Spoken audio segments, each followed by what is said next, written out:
Segala puji bagi Allah, Rob semesta alam. Sholawat dan salam kepada Nabi kita Muhammad Sallallahu Alaihi Wasallam, keluarga, para sahabat dan orang-orang yang meniti jalan mereka hingga akhir zaman. Allah telah mensyariatkan kepada hambanya supaya mereka menjauhkan diri dari kejahatan sihir sebelum terjadi pada diri mereka, dan Allah menjelaskan pula tentang bagaimana cara pengobatannya bila ia terjadi pada diri mereka.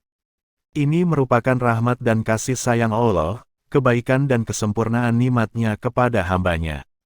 Berikut ini beberapa penjelasan tentang usaha menjaga diri dari bahaya sihir sebelum terjadi, begitu pula usaha dan cara pengobatannya bila terkena sihir, yakni dengan cara-cara yang dibolehkan menurut syara. 1.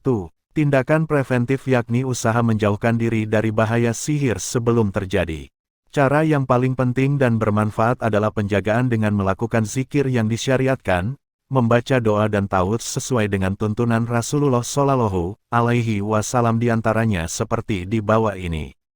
Membaca ayat kursi setiap selesai salat 5 waktu sesudah membaca wirid yang disyariatkan setelah salam atau dibaca ketika akan tidur. Karena ayat kursi termasuk ayat yang paling besar nilainya di dalam Al-Quran. Rasulullah Shallallahu Alaihi Wasallam bersabda dalam satu hadits sahih. Barang siapa yang membaca ayat kursi pada malam hari, Allah senantiasa menjaganya dan setan tidak akan mendekatinya sampai subuh. Ayat tersebut dalam surat Al-Baqarah 255. Allah tidak ada ilah yang berhak disembah kecuali Dia yang maha hidup lagi terus-menerus mengurus makhluknya, tidak terkena rasa mengantuk dan tidak tidur, kepunyaannya apa yang di langit dan apa yang di bumi. Siapakah yang dapat memberi syafaat di sisi Allah tanpa izinnya? Allah mengetahui apa yang di hadapan mereka dan di belakang mereka, dan mereka tidak mengetahui apa-apa dari ilmu Allah melainkan apa yang dikehendakinya. Kursi Allah meliputi langit dan bumi, dan Allah tidak merasa berat memelihara keduanya. Dan Allah maha tinggi lagi maha besar. Membaca surat Al-Ikhlas, surat Al-Falaq, dan surat An-Nas pada setiap selesai salat 5 waktu, dan membaca ketiga surat tersebut sebanyak 3 kali pada pagi hari sesudah subuh dan di awal malam sesudah salat maghrib, dan sebelum tidur. Membaca 2 ayat terakhir surat Al-Baqarah ayat 285-286, pada permulaan malam, sebagaimana sabda Rasulullah Shallallahu Alaihi Wasallam. Barang siapa yang membaca 2 ayat terakhir dari surat Al-Baqarah pada malam hari, maka cukuplah baginya sebagai pencegah dari segala kejahatan. Adapun bacaan ayat tersebut adalah sebagai berikut. Rasul telah beriman kepada apa yang diturunkan kepadanya dari Rabb-Nya, demikian pula orang-orang yang beriman. Semua beriman kepada Allah, malaikat-malaikatnya, kitab-kitabnya, dan rasul-rasulnya. Mereka mengatakan kami tidak membeda-bedakan seseorang pun dengan yang lainnya di antara rasul-rasulnya, dan mereka mengatakan, kami dengar dan kami taat. Mereka berdoa, ampunilah kami ya Rabb kami dan kepada Engkaulah tempat kembali. Quran Surat Al-Baqarah ayat 285.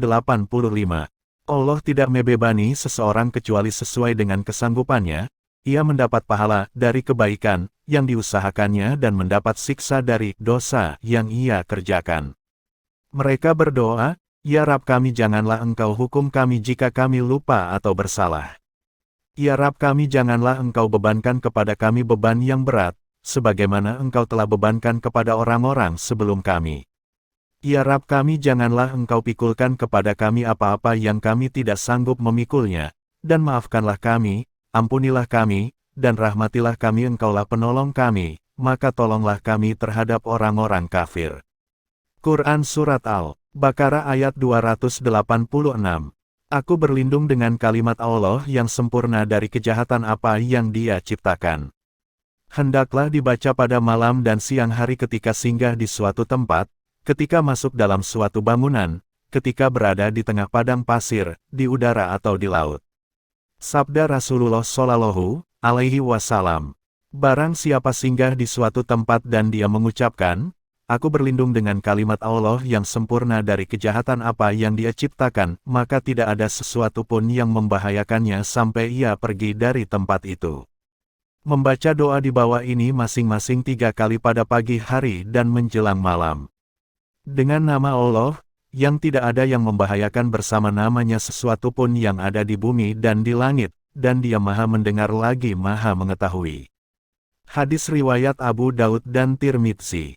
Bacaan zikir dan ta'awuz ini merupakan sebab yang besar untuk memperoleh keselamatan dan menjauhkan diri dari kejahatan sihir dan kejahatan lainnya bagi mereka yang selalu mengamalkannya secara benar disertai keyakinan yang penuh kepada Allah, bertumpu dan pasrah kepadanya dengan lapang dada dan hati yang khusyuk. 2. Bacaan-bacaan seperti ini juga merupakan senjata ampuh untuk menghilangkan sihir yang sedang menimpa seseorang, dengan cara dibaca dengan hati yang khusyuk, tunduk, dan merendahkan diri, seraya memohon kepada Allah agar dihilangkan bahaya dan malapetaka yang dihadapi. Doa-doa, berdasarkan riwayat yang kuat dari Rasulullah Shallallahu Alaihi Wasallam untuk menyembuhkan penyakit yang disebabkan oleh sihir dan lain sebagainya adalah sebagai berikut. Rasulullah Shallallahu Alaihi Wasallam meruqyah, menjampi-jampi sahabatnya dengan bacaan, "Ya Allah pemelihara manusia, hilangkanlah penyakit dan sembuhkanlah. Engkau Maha Penyembuh, tidak ada penyembuhan melainkan penyembuhan-Mu, penyembuhan yang tidak meninggalkan penyakit." Hadis riwayat Bukhari. Beliau mengulanginya sebanyak 3 kali.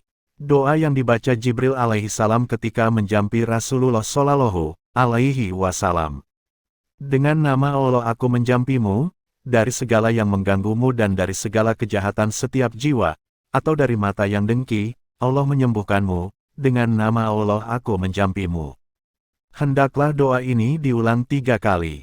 Pengobatan sihir dengan cara lainnya, terutama bagi laki-laki yang tidak dapat berjima dengan istrinya karena terkena sihir, dengan cara mengambil 7 lembar daun bidara yang masih hijau ditumbuk atau diulek dengan batu atau alat tumbuk lainnya, sesudah itu dimasukkan ke dalam sebuah bejana atau wadah, kemudian tuangkanlah air ke dalam wadah itu secukupnya untuk mandi. Bacakan ayat kursi ke dalam bejana tersebut, bacakan pula surat Al-Kafirun, Al-Ikhlas, An-Naas dan ayat-ayat penangkal sihir yang lainnya dalam surat Al-A'raf ayat 117-119, Yunus ayat 79-82, surat Taha ayat 65-69. "Dan kami wahyukan kepada Musa, lemparkanlah tongkatmu, maka sekonyong-konyong tongkat itu menelan apa yang mereka sulapkan. Karena itu nyatalah yang benar dan batallah apa yang mereka kerjakan, maka mereka terkalahkan di tempat itu dan jadilah mereka hina." Quran Surat Al-A'raf 117-119. Quran Surat Yunus ayat 79-82, yang artinya, Fir'aun berkata, "Datangkanlah kepadaku semua ahli-ahli sihir yang pandai," maka tatkala ahli-ahli sihir itu datang, Musa berkata kepada mereka, "Lemparkanlah apa yang kalian hendak lemparkan." Maka tatkala mereka telah melemparkan, Musa berkata, "Apa yang kamu lakukan dari sihir itu Allah akan menampakkan kebatilannya. Sesungguhnya Allah tidak akan membiarkan terus berlangsung pekerjaan orang-orang yang membuat kerusakan, dan Allah akan mengokohkan yang benar dengan ketetapannya, walaupun orang-orang yang banyak dosa tidak menyukainya." Bacaan Surat Taha ayat 65-69 yang artinya, mereka berkata, "Hai Musa, pilihlah, apakah kamu yang melemparkan dahulu ataukah kamilah orang yang mula-mula melemparkan?" Berkata Musa, "Silahkan kamu sekalian melemparkan." Maka tiba-tiba tali-tali dan tongkat-tongkat mereka terbayang kepada Musa seakan-akan ia merayap cepat, lantaran sihir mereka. Maka Musa merasa takut dalam hatinya. Kami berfirman, "Janganlah kamu takut, sesungguhnya kamulah yang paling unggul menang dan lemparkanlah apa yang ada di tangan kananmu. Niscaya menelan apa yang mereka perbuat, sesungguhnya apa yang mereka perbuat itu hanya tipu daya tukang sihir belaka. Dan tidak akan menang tukang sihir itu, dari mana saja ia datang." Setelah selesai membaca ayat-ayat tersebut di atas, hendaklah minum 3 teguk dari airnya dan sisanya dipakai untuk mandi. Dengan cara ini mudah-mudahan Allah Subhanahu wa Ta'ala menghilangkan penyakit yang sedang diderita, dan seandainya masih diperlukan pengobatan seperti ini beberapa kali, boleh saja dilakukan kembali 2 kali atau lebih sampai benar-benar hilang penyakitnya. Cara pengobatan lainnya, sebagai cara yang paling bermanfaat ialah berupaya mengerahkan tenaga dan daya untuk mengetahui di mana tempat sihir dipendam, di atas gunung atau di tempat manapun berada, dan bila sudah diketahui tempatnya, ambil dan musnahkan sehingga lenyaplah sihir tersebut. Inilah beberapa penjelasan tentang perkara-perkara yang dapat menjaga diri dari sihir dan usaha pengobatan atau cara penyembuhannya. Dan hanya kepada Allah lah kita mohon pertolongannya. Adapun pengobatan dengan cara-cara yang dilakukan oleh tukang-tukang sihir yaitu dengan mendekatkan diri kepada jin disertai penyembelihan hewan atau cara-cara mendekatkan diri lainnya, semua itu tidak dibenarkan karena termasuk perbuatan setan bahkan termasuk perbuatan syirik yang paling besar yang wajib dihindari. Demikian pula pengobatan dengan cara bertanya kepada dukun dan tukang ramal dan menggunakan petunjuk sesuai dengan apa yang mereka katakan, semua itu tidak dibenarkan dalam Islam, karena dukun-dukun tersebut adalah para pendusta dan pembohong yang mengaku mengetahui hal-hal yang gaib dan kemudian menipu manusia. Rasulullah Shallallahu Alaihi Wasallam telah memperingatkan orang-orang yang mendatangi mereka, menanyakan mereka dan membenarkan apa yang mereka katakan, sebagaimana telah dijelaskan hukum-hukumnya di awal tulisan ini. Rasulullah Shallallahu Alaihi Wasallam ditanya tentang nusirah, maka beliau menjawab, itu adalah termasuk amalan setan. Diriwayatkan oleh Imam Ahmad dan Abu Daud dengan sanad yang baik.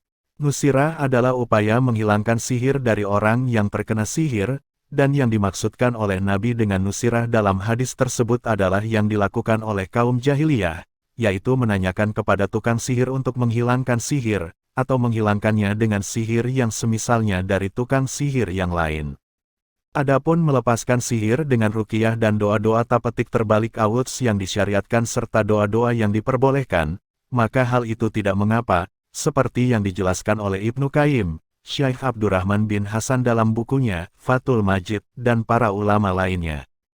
Kepada Allah Subhanahu wa Ta'ala tempat kita memohon agar seluruh kaum muslimin dilimpahkan kepada mereka kesejahteraan, kesehatan, dan keselamatan dari segala kejahatan, dan semoga Allah melindungi mereka, agama mereka dan menganugerahkan kepada mereka pemahaman pada agamanya, serta memelihara mereka dari segala sesuatu yang menyalahi syariatnya.